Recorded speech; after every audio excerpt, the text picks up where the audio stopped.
ప్రతి పేరుకు ఓ కోడ్, సన్నిహిత అధికారికి విలువైన బహుమతులు. నేరాలు చేసేది ఒకరు, లొంగిపోయేది మరొకరు. ఇది గ్యాంగ్స్టర్ నయీం వ్యవహార శైలి.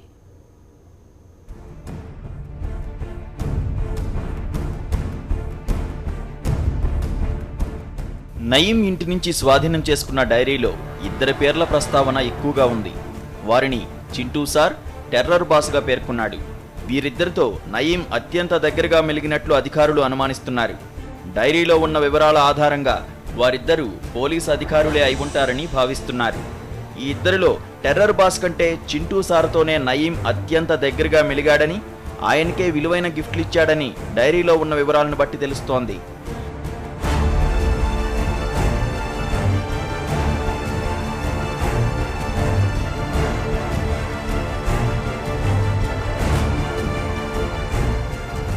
నయీంతో అంటకాగిన, అతని అక్రమాలకు సహకరిస్తూ లబ్ధి పొందిన పోలీసులను గుర్తించడానికి అధికారులు వడపోత ప్రారంభించారు. నయీం డైరీలో అలాంటి పోలీసులు ఎవరున్నారు, ఎలా వ్యవహరించారనే అంశంపై దృష్టి సారించారు. ఇదిలా ఉంటే పలు హత్యల్లో లొంగిపోయిన వ్యక్తుల వెనక కూడా నయీం, అతనికి మద్దతిచ్చిన పోలీసుల పాత్ర ఉందని అధికారులు అనుమానిస్తున్నారు. సాంబశివుడు, రాములు, పటోళ్ల గోవర్ధన్ రెడ్డి తదితర హత్య కేసుల్లో నయీం పాత్ర ఉంది. అలాగే ఆయా దారుణాల తర్వాత నిందితులు నేరుగా పోలీసుల వద్దకు వచ్చి లొంగిపోవడం పరిపాటి. అయితే నేరాలు చేసేది ఒకరైతే వారిని కాపాడడం కోసం మరొకళ్ళు ఆ ఘాతుకాలను తంపై వేసుకునేవారని సమాచారం. నయీం వెనుక ఉన్న అలాంటి షాడోలను గుర్తించేందుకు పోలీసు విభాగం ఆ లొంగుబాట్లపై దృష్టి సారించింది. అమ్మాయిలే అతని సైన్యం, అతన్ని కాపాడేది. నేరాలకు పావులా ఉపయోగపడేది వాళ్లే. అతనికి వ్యతిరేకంగా నమోదవుతున్న ఫిర్యాదుల సంఖ్య సెంచరీ కొట్టేసింది. ఇదిలా ఉంటే నయీంను పెంచి పోషించింది చంద్రబాబేనని మావోయిస్టు పార్టీ ఆరోపించింది. నయీం వెనుక కీలకంగా వ్యవహరించేది యువతులే. 24 గంటల పాటు అతన్ని కాపాడేది వారే. ఒక్క మాటలో అమ్మాయిలే నయీం సైన్యం. అతను అచ్చంగా లిబియా నియంత గడాఫీ మాదిరిగా ప్రవర్తించినట్లు పోలీసులకు ఆధారాలు లభ్యమయ్యాయి. కాపలాగా యువతులతో మూడంచెల రక్షణ వలయాన్ని ఏర్పాటు చేసుకున్నట్లు వెలుగు చూసింది. రక్షణగా ఉండే అమ్మాయిలంతా 20 ఏళ్ల లోపు వారేనని సమాచారం. అందుకోసం ప్రత్యేకంగా కొందరు అమ్మాయిలను రప్పించుకుని కొందరు నిపుణులతో ప్రత్యేక తర్ఫీదు ఇప్పించాడని సమాచారం. ప్రత్యేక సెటిల్మెంట్లు చేయడానికి పూర్తిగా అమ్మాయిల్నే ఉపయోగించేవాడు. కొన్ని హత్యల బాధ్యతలను సైతం వారికే అప్పగించేవాడట. కొనపురి రాములు ఉదంతంలోనూ ఒక మహిళ కీలక పాత్ర పోషించింది. రాములు హత్య కోసం ఆయుధాల సరఫరా, స్కెచ్కు అనుకూలమైన సమయం కల్పించడం కోసం వారినే ఉపయోగించినట్లు సమాచారం. నయీం అరాచకాలపై ఫిర్యాదులు వెల్లువెత్తుతున్నాయి. ప్రత్యేక దర్యాప్తు బృందం ఏర్పాటు చేసిన టోల్ ఫ్రీ నెంబర్కు 124 ఫిర్యాదులు వచ్చాయి. నయీం ఎన్కౌంటర్లో మరణించిన తర్వాత కూడా ఫిర్యాదు చేసేందుకు బాధితులు వెనకాడారు.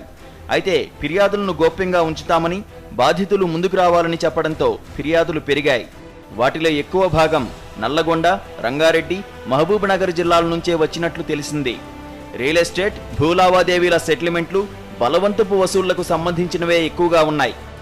నయీం ఎన్కౌంటర్ తర్వాత పోలీసులు ఇప్పటి వరకు 22 మందిని అరెస్ట్ చేశారు.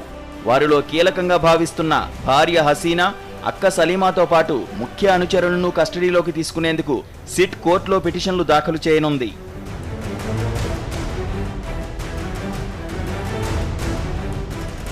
నయీంను పెంచి పోషించింది చంద్రబాబేనని మావోయిస్టు పార్టీ మండిపడింది. ఈ మేరకు మావోయిస్టు పార్టీ అధికార ప్రతినిధి జగన్ ప్రకటన విడుదల చేశారు. పౌర హక్కుల నేత పురుషోత్తం హత్య తర్వాత చంద్రబాబును ఉద్దేశించి "నీవు మారువేషము నయీంగాడివి చంద్రబాబు" అని పాడిన పాట 100% నిజమేనన్నారు. తెలంగాణ ఉద్యమాన్ని అణిచివేయడానికి చంద్రబాబు నయీంను వాడుకున్నారని ధ్వజమెత్తారు. నయీంను ఉపయోగించి తెలంగాణ ఉద్యమకారిణి బెల్లి లలితను నరికించాడని ఆరోపించారు. తెలంగాణ ప్రభుత్వానికి చిత్తశుద్ధి ఉంటే నయీం ముఠాలోని సభ్యులందరినీ అరెస్టు చేయాలని డిమాండ్ చేశారు. ఆ ప్రాంతం ఈ ప్రాంతం అని తేడా లేదు. భూమి కనిపిస్తే చాలు గద్దల్లా వాలిపోతారు. రోజుల తరబడి తిష్టవేస్తారు. పోలీసు అధికారులను కూడా ఉపయోగించుకుంటారు. నయీం గ్యాంగ్ స్టైల్ ఇది.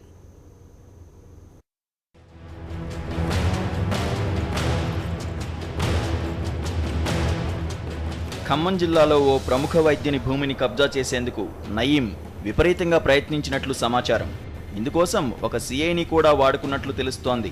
2012 డిసెంబర్లో వైరా రోడ్లో కోట్ల విలువ చేసే ఒక భూమిపై కన్నేసిన నయీం ఆ భూమిలో 15 రోజుల పాటు టెంట్ వేయించి తన గ్యాంగును అక్కడే ఉంచాడు. ఈ భూమి తనదని, ఎవరో కబ్జా చేశారని సిఐకి సదరు డాక్టర్ ఫిర్యాదు చేశారు. అయితే న్యాయం చేయాల్సిన సిఐ ఆ వైద్యుడిని బెదిరింపులకు గురి చేసినట్లు సమాచారం. దీంతో సిఐపై వరంగల్ డీఐజీకి డాక్టర్ ఫిర్యాదు చేశాడు. డీఐజీ ఆగ్రహించడంతో సిఐ ఆ స్థలంలో టెంట్లను తీయించాడు. ఈ భూ కబ్జా వ్యవహారానికి సంబంధించి సిటీకి చెందిన ఓ సర్వేయర్కు సంబంధం ఉన్నట్లు ఆరోపణలు వస్తున్నాయి. నగరంలో విలువైన స్థలాలు ఎవరి చేతిలో ఉన్నాయి, వివాదాస్పదంగా ఉన్నవి ఏంటనే సమాచారం ఈ సర్వేయర్ ద్వారా నయీంకు పంపినట్లు సమాచారం. గ్యాంగ్స్టర్ నయీముద్దీన్ విశాఖపట్నంలో కూడా నేర సామ్రాజ్యాన్ని విస్తరించాలని చూసినట్లు సమాచారం. ఇటీవలి కాలంలో పలుమార్లు విశాఖకి వచ్చి వెళ్లాడని దర్యాప్తు బృందానికి కొన్ని ఆధారాలు లభించాయి. దీంతో సిటీ టీం విశాఖకు వచ్చింది. రైల్వే స్టేషన్లలో తనిఖీలు నిర్వహించిన అధికారులు గోదావరి, దురంతో రైళ్లు రాకపోకలు సాగించే ప్లాట్ఫారాల సీసీ ఫుటేజీని పరిశీలించారు. విశాఖ నుంచి హైదరాబాద్కు రైళ్లలో ప్రయాణించిన సందర్భాల్లో సికింద్రాబాద్, నాంపల్లిలో దిగకుండా ముందు స్టేషన్లలో దిగిపోయేవాడని సిట్ అధికారుల వద్ద సమాచారం ఉంది. ఎక్కువగా వరంగల్, జనగాం, ఘట్కేసర్లలోనే దిగిపోయేవారని అధికారులు అనుమానిస్తున్నారు. దీంతో ఆయా స్టేషన్లలో హాల్ట్లు ఉన్న గోదావరి ఎక్స్ప్రెస్ రైలులోనే నయీం ఎక్కువసార్లు ప్రయాణించినట్టు భావిస్తున్నారు. సీసీ ఫుటేజీని పరిశీలించిన అధికారులు ఆర్పీఎఫ్, రైల్వే పోలీసు, ఇతర ఉన్నతాధికారులతో భేటీ అయ్యారు. నయీం ఎందుకు వచ్చాడు, ఏ పని మీద ఎవరిని కలిసేందుకు వచ్చాడు తదితర కోణాల్లో ఆరా తీశారు.